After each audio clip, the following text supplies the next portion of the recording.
Hello, everyone. How are you all doing? Well, before you know it, July is almost over. Can you believe that? And we just kicked off the month not too long ago. But that tells you one thing. Christmas is around the corner, right? Okay, we need to stop dreaming now.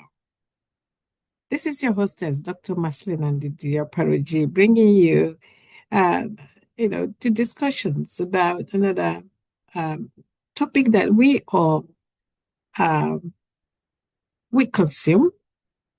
We see those consuming those and much more.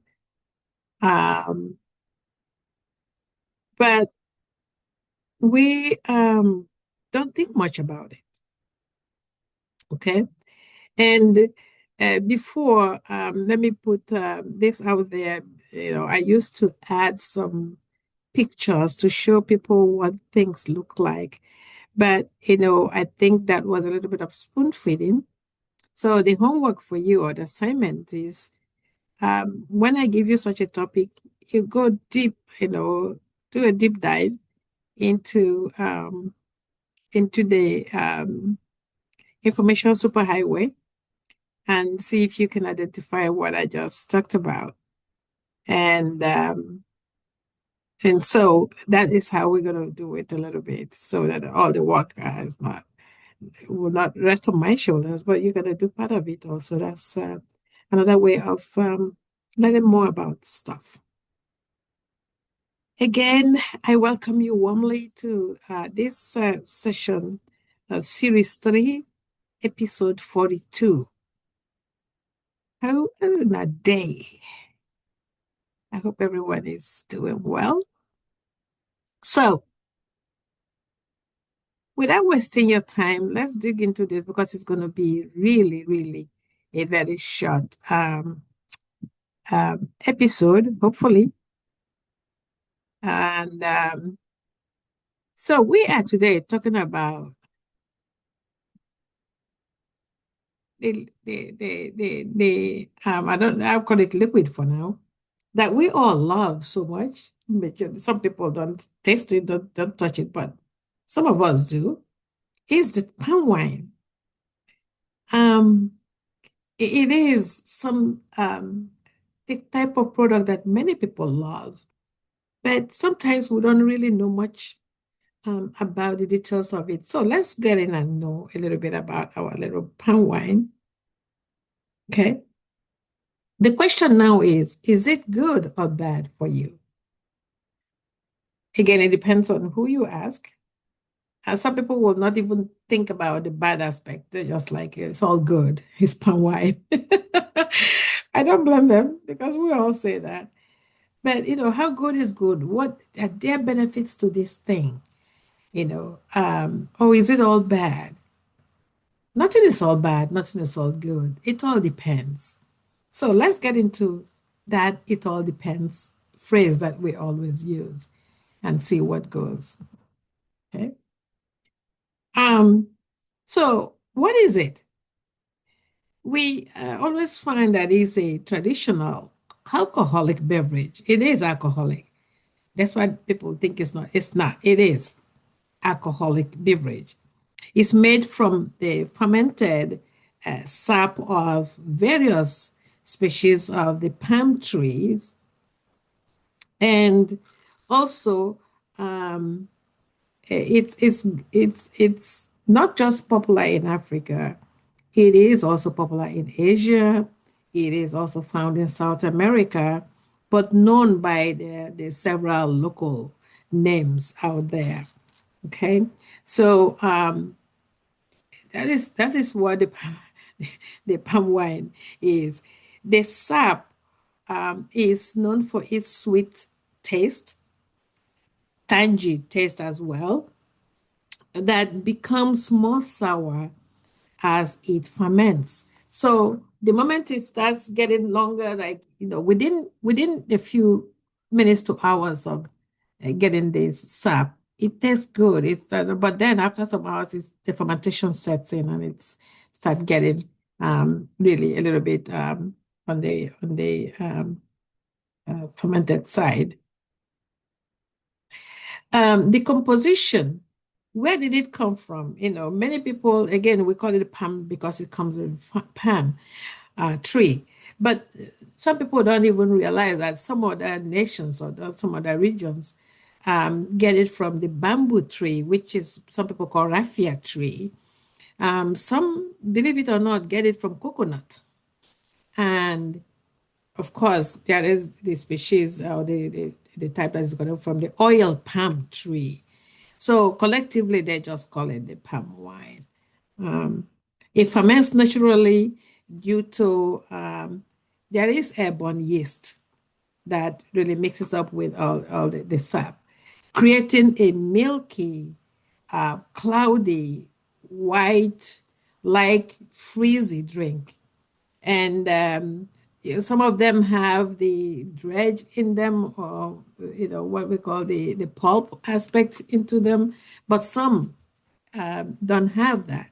So, and most of the time, people get this sap in the unadulterated fashion.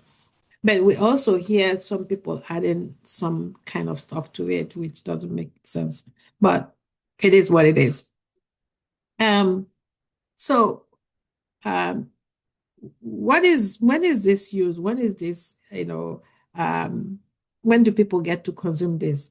Anytime. People consume this whenever they have the opportunity to entertain, to also indulge in one's own private moment of entertainment. The people consume that.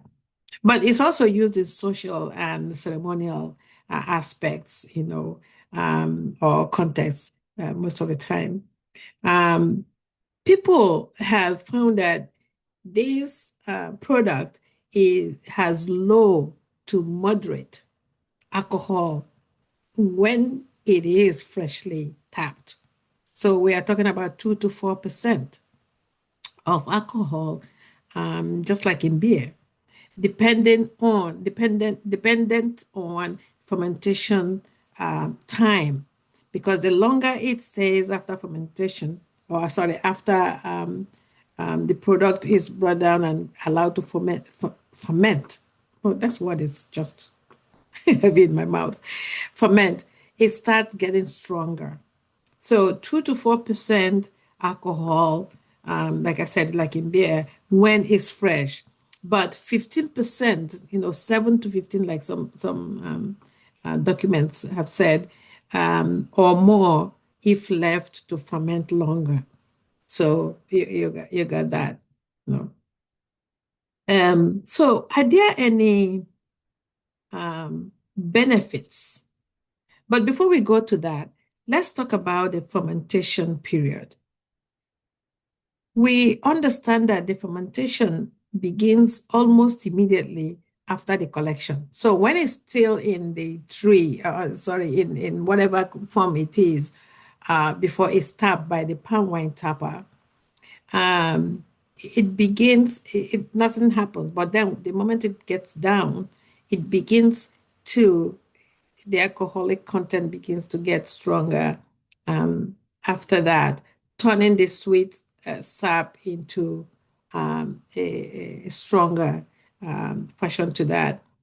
Ordinarily, it is a mild alcoholic drink if consumed within the hours, within a few minutes of getting it down from the palm or whatever source that you get it from. And the taste, when you taste the fresh pan wine, it's really sweet. And this is the type many people like. It's slightly frizzy and it has that tangy taste to it. And you get people, the facial expressions or, sometimes change a little bit when the people are consuming that. But then as the fermentation gets to happen, it gets stronger. Um, when you look at the appearance of a good fresh wine, it has a cloudy, like I said, milky white consistency to it or appearance to it. So we say that whatever we eat should have some kind of nutrition to it. So, or good things to it. So the question is, what are the good things about, if there are any benefits to taking this product? So the palm wine can be good for us if and when we consume those moderately. Let me repeat that. Palm wine can be good for us. It has its own benefits if we consume them moderately. It can, improve your digestion according to a compilation or a comparison of a lot of literature out there on the palm wine. And by so doing, it will boost your immunity. Again, also, it has been said to reduce cellular damage. And again, when you do it in moderation. When we talk about vitamins, B complex, C, the palm wine has that. When we talk about essential minerals like potassium and iron, the palm wine has that.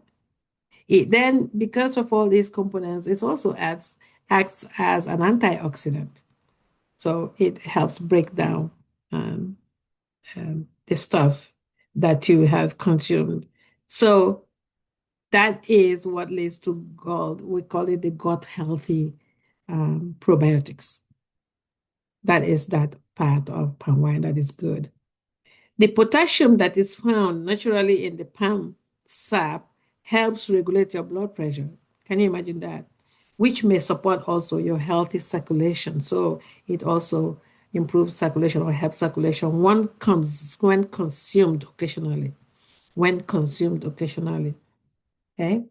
And also, we have found that not only here, but in Asia and all other areas where, in South America, where palm wine is consumed, um, it is used in folk medicine, the local medicine or the traditional medicine, um, as an appetite stimulant to boost lactation, actually in nursing women.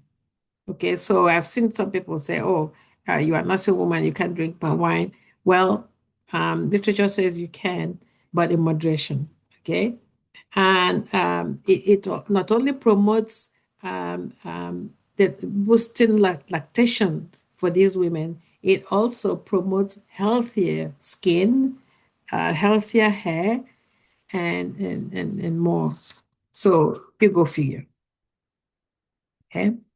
Um, the other question that many people want to know uh, is there anything bad about it? So the bad aspect is what we want to share. Number one, the rising alcohol content, that is when you leave it to ferment some more um, or longer, gets up to 15%, which is really high. And so for those of you who consume it more than moderately, you are consuming a lot of alcohol. And because of that, there is the liver risk. The second thing is the liver risk. So you are damaging your liver when you consume it in heavy amounts because of, especially when the fermentation is longer. Okay. The third aspect is the hygiene. And people think it's because the liquid is raw, it's not pasteurized, it's unpasteurized, and it's highly perishable, believe it or not. Um, the accountability of hygiene and the storage of this liquid, if care is not taken, and can result in bacterial contamination. So, some people say, oh, because it's palm wine and it ferments, it doesn't lend itself to any kind of diseases. But the literature out there is saying, no, what can happen is that the if care is not taken to wash up the containers, and assume good hygiene when storing this perishable and fresh product, and can lead into bacterial contamination. So that's, I mean, 3 out of the whole benefits of it is not bad. But what they are telling you here now is that we must consider drinking moderately. So I told you this was going to be short. So to conclude this aspect, there are things we have to bear in mind when consuming the palm wine. While it has a rich nutritional profile, it is also a living fermented beverage that changes rapidly. We got to know that. But because as it ferments, its sugar converts into alcohol and acetic acid. And when that happens, there is increase in acidity and it alters its benefits. The benefits, all these benefits could be altered by so doing. So to maximize the health benefits of the palm wine, we are encouraged to consume it freshly, consume it fresh, and make sure we hygienically preparing the palm wine and in moderation as well. So those are just what we have to do in order to have fun and consuming it and not dwelling or getting into the bad aspect of the unhygienic aspect of that. Okay, so that's all for palm wine. The young ones that also drink a whole lot of that, remember, um, um, moderation, because liver risk is there if you overdo. And anything that we overdo is never good for us. I thank you. I promise was going to be a short one. You have a wonderful time. I thank you again for those of you who have subscribed. And I encourage those of you who haven't to please, please, please subscribe, share, and keep letting us know what you want us to talk about. It's much appreciated. This is your, lead discussant, Dr. Marcellina and M.OPARAOJI. And thank you for listening or for joining us on NDISCO'S Village Meeting podcast. Again, the podcast is everywhere. If you want to listen just audio, you can. If you want to just do video, the YouTube aspect is there, and you can find this everywhere. I thank you very much. Have a good evening. Bye-bye.